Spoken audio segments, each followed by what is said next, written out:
Hello বন্ধুরা, তোমরা সবাই ভালো আছো? আজ অনেকদিন পর আজকে রান্নাঘরে তোমাদের সামনে রান্না নিয়ে আসলাম। এই দেখো, ইলিশ মাছ রান্না করবো। ইলিশ মাছের ভাপা তৈরি হবে আজকে। ইলিশ মাছের মাথা দিয়ে মুগ ডাল দেওয়া হবে। তোমরা ভালো আছো তো বন্ধুরা? তার সাথে হবে ট্যাংরা মাছ। দেখে নাও বন্ধুরা, তোমাদের সাথে আবার রান্না হলে দেখা হবে। হ্যালো বন্ধুরা, তেলটা গরম হয়ে গেছে। এখন ইলিশ মাছের মাথাটা দেবো।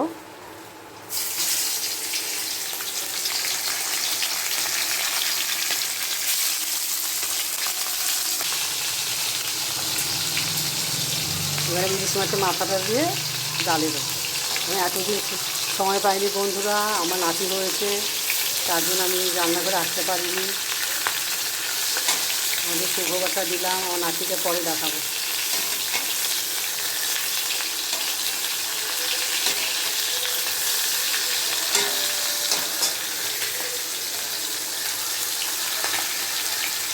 বন্ধুরা, মাছের মাথাটা ভাজা হয়ে গিয়েছে। এবার আমি ডালের মধ্যে দিয়ে দেবো।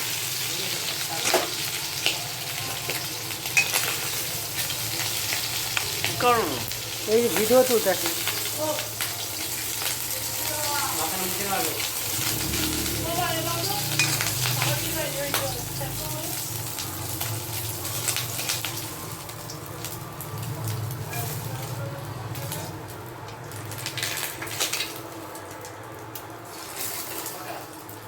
এবার আমি ডালটা ফোড়ন দিলাম। শুকনো লঙ্কা, কালো জিরা ফোড়ন দিলাম।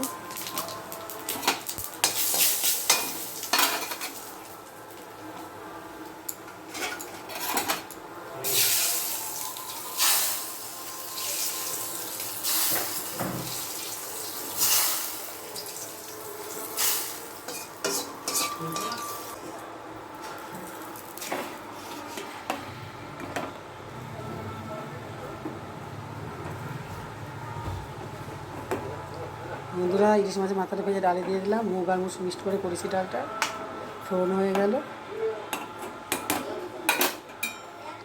তোমরা দেখতে থাকো।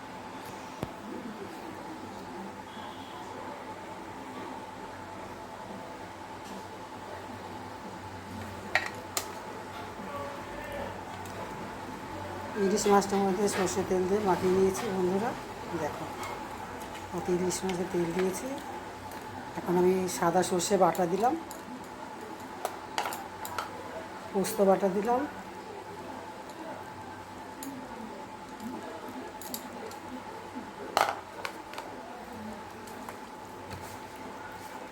সাদা সর্ষে বাটা পোস্ত বাটাতে মাছগুলো সর্ষের তেল দিয়ে মাখিয়ে নিচ্ছি।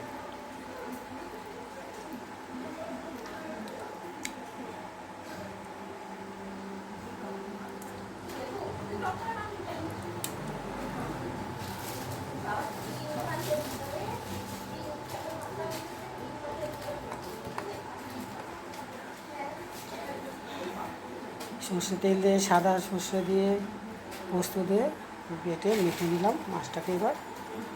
এবার আমি বসিয়ে দেবো কড়াতে।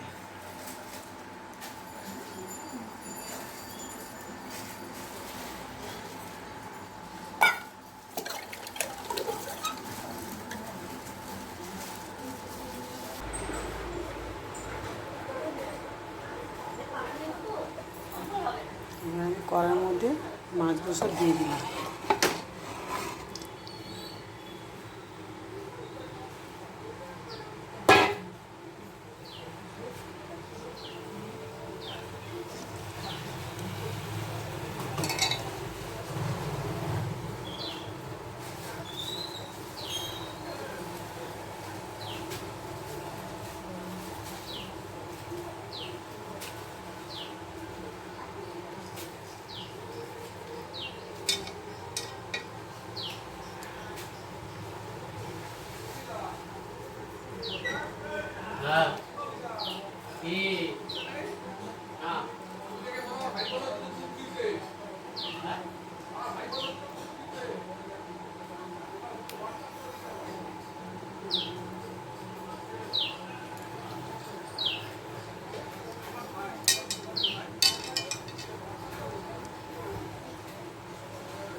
মাছগুলোকে সুন্দর করে সাজিয়ে দিলাম।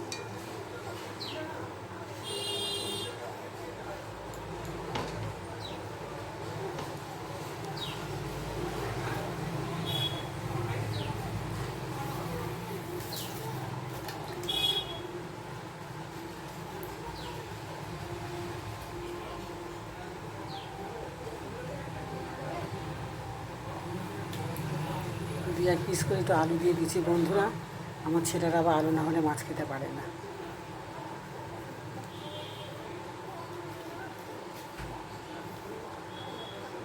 একটু আলু দিয়ে দিলাম, ওল কচু দিয়ে দিলাম।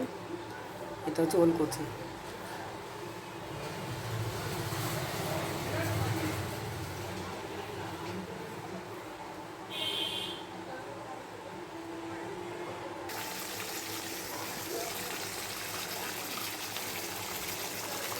বন্ধুরা এই দেখো আমার মাছটা হয়ে গেছে। সর্ষে বাটা পোস্ত বাটা দিয়ে ইলিশ মাছের করেছি।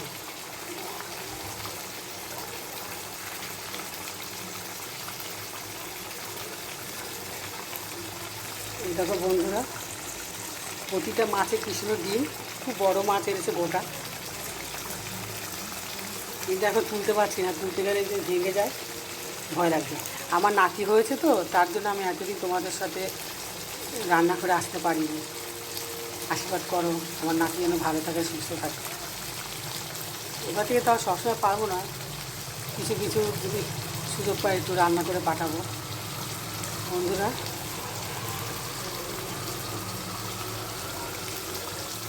তোমরা সব ভালো থেকো।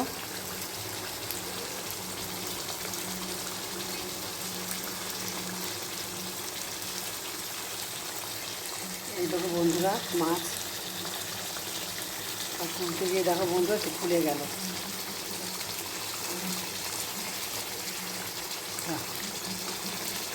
আমি আর তুলছি না বন্ধুরা, কেন তুলতে গেলে না খুলে যাচ্ছে। রাখছি, হ্যাঁ, ভালো থেকো, টাটা।